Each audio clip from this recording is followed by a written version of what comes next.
mendengar yang disampaikan BMKG bahwa La Nina ini sudah terjadi di Indonesia. Lalu seperti apa ini mempengaruhi bisnis pangan? Kita ke Pak Mursalim terlebih dahulu. Untuk teman-teman di komoditi rumput laut, pengaruh La Nina bisa berdampak pada produksi sekitar 20-30%. Hanya saja fenomena La Nina maupun El Nino ini bagi kami sudah rutin dan teman-teman terutama pembudidaya sudah dapat mengantisipasinya dengan baik. Hanya kalau La Nina khususnya itu berdampak pada frekuensi pengeringan produknya yang terhambat.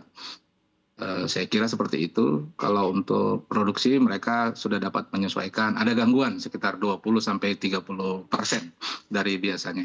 Baik, tadi Bapak sampaikan produksi akan kurang 20 hingga 30%. Tapi di luar La Nina sendiri, apakah sebenarnya produksi rumput laut kita ini cukup untuk di dalam negeri dengan banyaknya industri dan juga produksi yang mungkin membutuhkan bahan dasar rumput laut?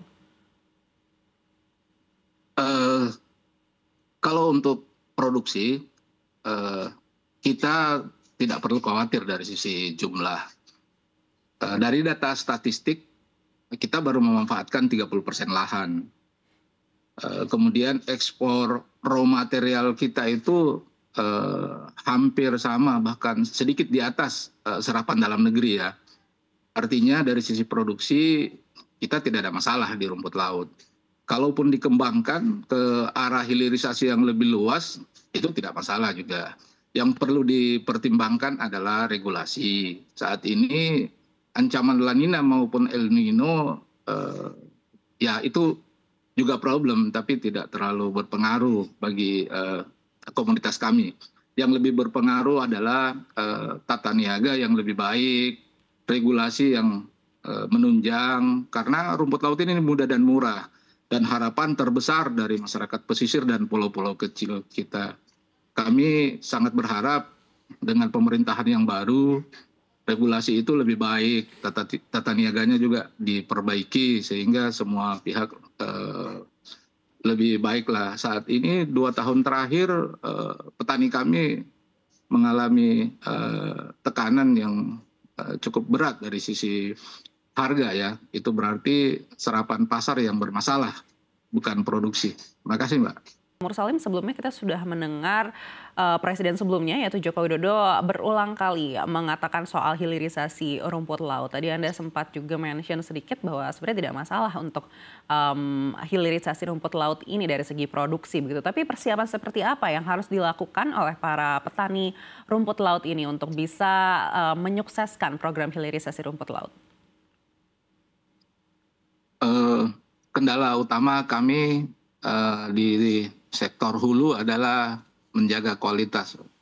Karena pembinaan di soal ini sudah lama tidak terlalu aktif ya. Sementara dari kami asosiasi dipandang sebagai pedagang. Jadi tentu saja kalau kami memberi penyuluhan terkait dengan kepentingan pedagang. Saya rasa teman-teman dari instansi teknis terkait perlu memperhatikan lebih jauh soal kualitas ini. Karena persaingan rumput laut Indonesia itu kan di atas 90% masih mengandalkan ke industri hidrokoloid, Mbak. Ada 3 jenis di sana ya, Eusema, Gracilaria. Dengan kondisi seperti itu, hasil dari ekstraksi industri sangat berpengaruh terhadap kualitas kita. Itu yang menyebabkan 2 tahun terakhir harga di tingkat petani cukup rendah.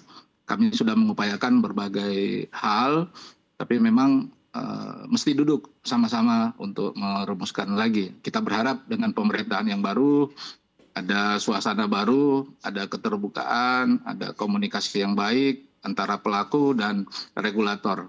Saya kira itu saja Mbak. Kalau soal produksi kita tidak ada masalah. Yang memang masih perlu sangat diperbaiki adalah mutu dan tata niaga dengan iklim usaha yang lebih baik. Baik, kita coba untuk bahas singkat satu persatu, Pak Mursalin. Tadi Anda sampaikan terkait dengan mutu. Apa yang bisa dilakukan untuk bisa meningkatkan kualitas dari rumput laut? Dan seperti apa standar kualitas yang dibutuhkan untuk pasar global atau pasar ekspor misalnya? Sebenarnya kalau rumput laut itu kenapa bisa berkembang dengan baik di negeri kita, karena dia murah biaya investasi untuk di hulu ya. Kemudian mudah dilakukan. Mungkin karena terlalu mudah ini banyak kita yang abai. Yang pertama yang terkait dengan mutu adalah usia panen. Usia panen itu berkisar 40-50 hari. Ini yang jarang dipatuhi oleh pembudidaya kita.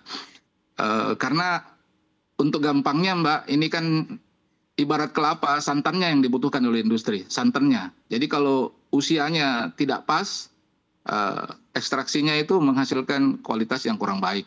Yang kedua adalah cara panen, Mbak.